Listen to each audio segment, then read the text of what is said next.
Combien de temps ça va prendre? C'est la question qu'on se pose tous lorsque l'on recherche un emploi et que les démarches n'aboutissent pas. Surtout quand on a des retours négatifs à ces candidatures sans savoir pourquoi, ou qu'on n'a pas du tout de réponse d'ailleurs. Et puis, bah, à ça va s'ajouter quand même la pression de l'entourage, hein, parce qu'à chaque fois qu'on va rencontrer ces personnes, ils vont toujours avoir cette même question, alors toujours pas d'emploi, même si derrière, il n'y a pas de mauvaise intention, enfin, c'est quand même une pression qui s'ajoute sur soi, en plus de la question financière, hein, parce que quand même, à un moment donné, plus le temps passe, plus il y a cette pression-là qui vient s'ajouter également. Et tout ça, en fait, c'est pas une question de motivation ou de volume de candidature envoyée. Alors, oui, il y a des personnes pour lesquelles il va suffire pour elles qu'elles mettent à jour leur profil ou leur CV en ligne pour être contactées. Il y a même d'ailleurs des personnes qui sont en poste, qui ne recherchent pas d'autres emplois, mais qui sont quand même sollicitées. Et tout ça, ça n'a rien à voir avec les personnes elles-mêmes. Enfin, en tout cas, elles n'ont rien d'exceptionnel ou elles n'ont pas une méthode miracle pour trouver rapidement un poste. En fait, on n'est pas tous égaux hein, face à cette recherche d'emploi et c'est pas une question de manque de volonté non plus.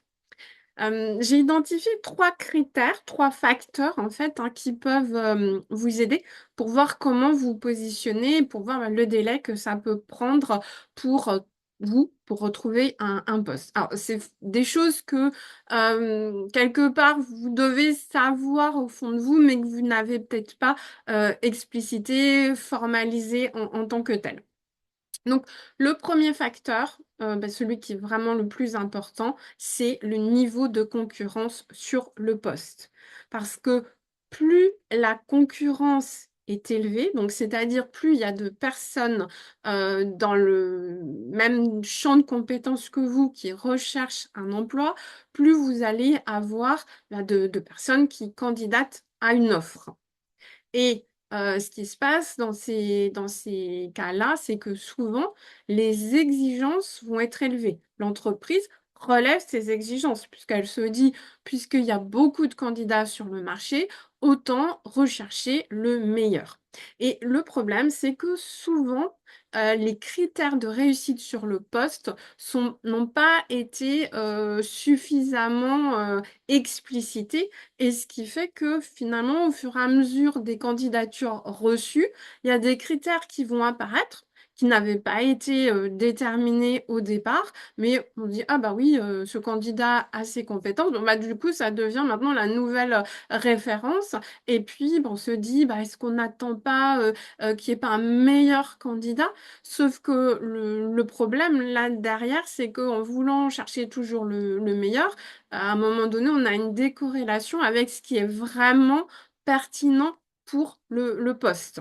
Donc ça, c'est le problème vraiment, je dirais, qui est le plus important parce que voilà, plus il y a la concurrence, plus c'est difficile en fait de sortir aussi du lot et les exigences sont importantes, enfin, sont de plus en plus importantes quoi, pour les entreprises. Ensuite, le deuxième facteur, pour moi, ce serait le parcours. Donc, si on a un parcours dit atypique, là, ça peut être effectivement pas forcément bien perçu par la personne qui est en charge de faire la sélection des CV. Alors, quand je dis pas bien perçu, c'est que finalement, la personne, quand elle est extérieure, elle vous connaît pas, elle voit juste ce qu'il y a dans votre CV, elle n'arrive pas forcément à voir quel est le lien entre les différentes expériences. Et là, en fait, ce il est possible de faire, c'est de réfléchir à comment faire d'un parcours qui n'est pas forcément linéaire, bah, le rendre plus linéaire. Et en fait, ce qu'on peut faire dans ce cadre-là, ça va être d'identifier vraiment le fil rouge des différentes expériences parce que bah, parfois c'est pas évident pour soi, mais il y a toujours quand même un fil conducteur et c'est vraiment de le mettre, de l'expliciter davantage. Et là, ce qu'on peut faire, c'est dans ce cas-là, c'est de faire lire votre CV à une personne qui n'a jamais travaillé avec vous, qui ne connaît pas votre secteur d'activité, pour voir qu'est-ce qu'elle comprend de votre CV. Parce que bien évidemment, on connaît, soit on connaît son parcours par cœur, forcément, et on a du mal à se mettre dans la peau de quelqu'un qui ne nous connaît pas, qui découvre notre CV et de se dire bah, qu'est-ce que cette personne en comprend. Donc, ça peut être intéressant de faire lire son CV par quelqu'un pour voir en fait bah, ce qu'il en comprend.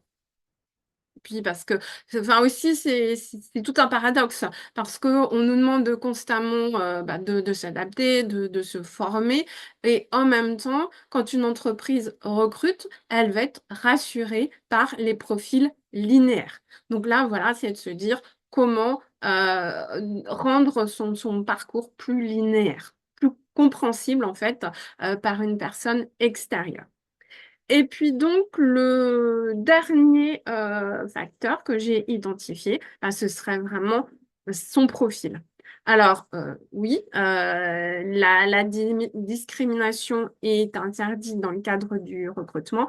Néanmoins, bah, dans la réalité, il y a quand même des choses qui vont persister. Alors, c'est pas forcément par volonté, par conviction, mais en fait, il y a tout un tas de de biais, de préjugés, de stéréotypes qui vont jouer un peu à ce moment-là et qui vont faire que bah, certaines candidatures vont être écartées à compétences égales par rapport à d'autres.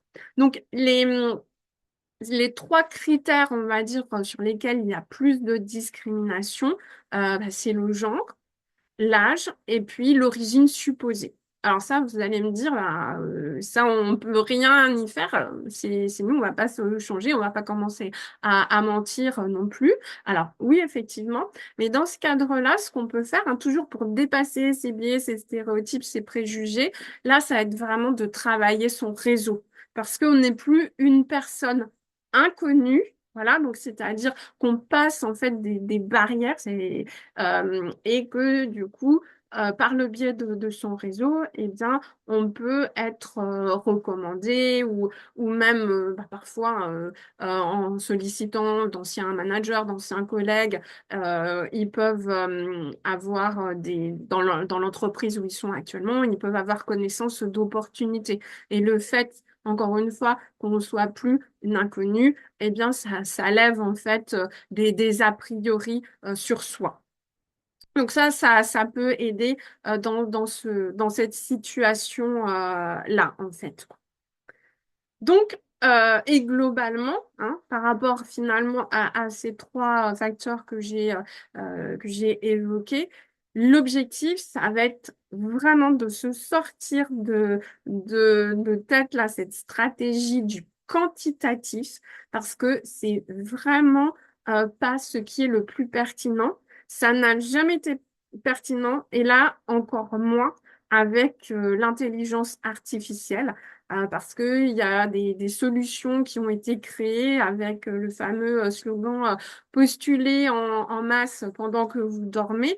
Et le problème, c'est que ça fait exploser le nombre de candidatures par offre d'emploi, nombre de candidatures d'ailleurs qui ne sont pas qualifiées. Et c'est encore plus difficile quand il y a une masse considérable de candidatures de ressortir du lot. Donc vraiment, moi, ce que je vous invite à faire, c'est être dans du ultra qualitatif. Donc, de vraiment cibler les entreprises ou types d'entreprises qui vous correspondent, que ce soit bien évidemment par rapport aux missions, mais aussi la culture de l'entreprise. Ça, c'est vraiment très important. Et de vraiment faire un focus sur une stratégie du qualitatif. C'est vraiment ce qui permet aujourd'hui plus que jamais de se différencier. Et puis, bah, voilà, si vous avez besoin d'être accompagné, on peut en parler. Vous avez toutes les informations dans la barre de description.